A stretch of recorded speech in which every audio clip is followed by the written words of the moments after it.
Hello, Leo. I hope you're all doing well today. Let's just start with a deep breath in and out. All right. I'm going to start with a card from the When My Soul Whispered Oracle deck.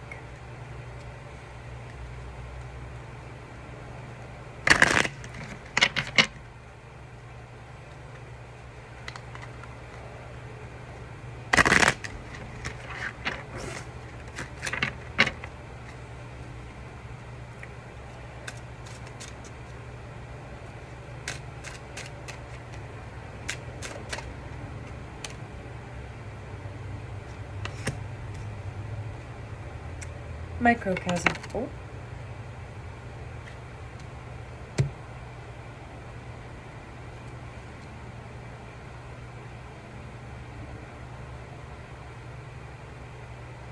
Okay. Truth.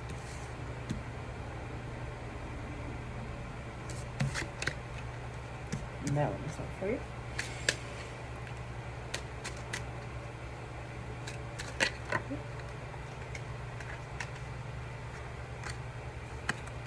And love. This is fascinating. This is the first time I've ever gotten a spread that is only these symbols, because these ones are I forget what they're called exactly in this deck, but they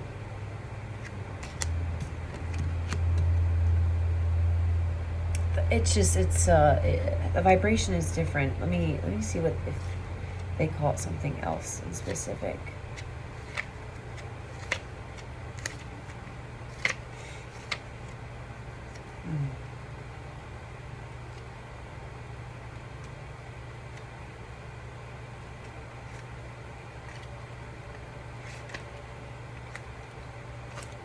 Yeah, well, I'll look further into that later. But anyways, let's get into it. Microcosm is the first one.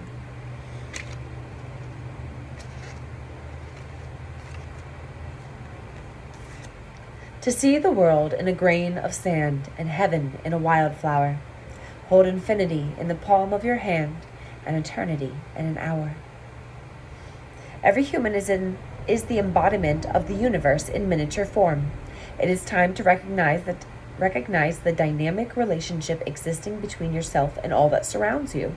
Like a butterfly effect, every action, word, and movement is reflected and magnified as it reverberates into the time and space it surrounds. Many people underestimate their ability to affect change on a wider scale and become stuck. Realize that you can be a catalyst for great change right now, simply by making changes in your own interactions with the world around you.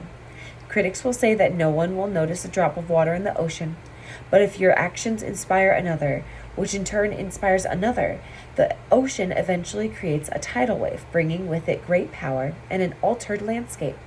Never underestimate the effect of a small upon the great. My sacred words. I strive to show through example how one person can be a catalyst for great change, connected to the base chakra. And I saw 3, 4, 5 on the clock, which I'll look it up, or if if it means something, take it as it resonates. I don't know precisely what it means, but I always take it personally because sometimes your spirit guides give you a different message based off of what it means for you specifically, and it may not mean the same thing for somebody else. But for me, it means how 1, 2, 3 is like you're getting to you're making progress to the next step. 3, 4, 5 feels like an elevated sped forward, like I mean, not to be, but like you're really making progress. But things might just be like a little bit more faster paced within the progress that you're making. Okay. Truth. 3 things cannot be long hidden: the sun, the moon, and the truth. Consider whether there is a truth that you are not facing at present. Sometimes the facts of the matter lie in shadow, the reality too painful or difficult to bear. Regardless of attempts made to avoid the reality of a situation, realize that no amount of pretending, cover-up, or distortion can alter the truth. Recognize that the truth does not need to be a burden. Though it may be difficult to face at first, it also functions as a key, unlocking the door to many freedoms. Ask yourself whether holding back is worth the angst of not speaking up. Choose to communicate your truth in a loving and respectful way. Most often, you will experience a cathartic release. When you let go of your thoughts or feelings that are keeping you anchored in one place, you set your sights on things that really matter. Lies, deceit, and untruthfulness will bind your heart and mind, but the truth will set you free. I refuse to bind myself with lies. I unlock my heart with the truth. Connected to the throat chakra. The last one is love. The best and most beautiful things in the world cannot be seen or even heard, but must be felt with the heart.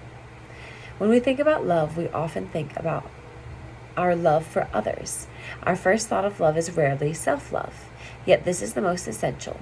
Love yourself for everything you have been, everything you are, and all that you are to become. Imperfection is its own kind of beauty.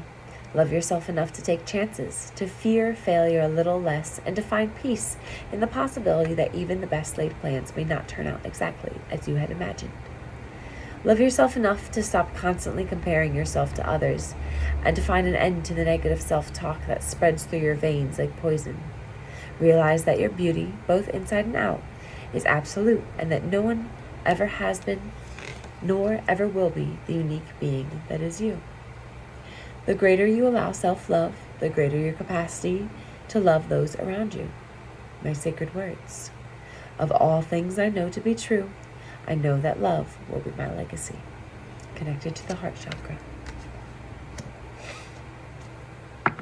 I mean, in general, there is an energy of, I guess, like choosing yourself first, self-love, the understanding of the need to fill your cup first because you love others. It's like it feels like there's an energetic breakthrough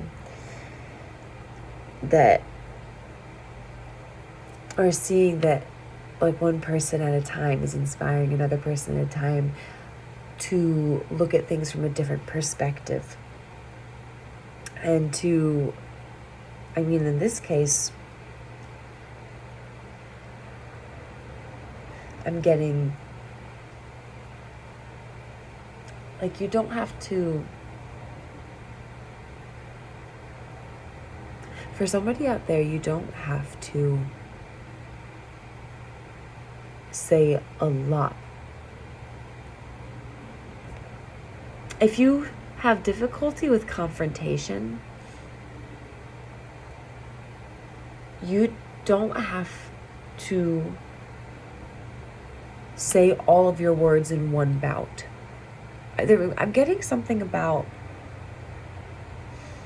it's like because there's this mission of loving yourself first, you're also going to understand how much you're able to confront at a time in order to make it the best confrontational situation possible.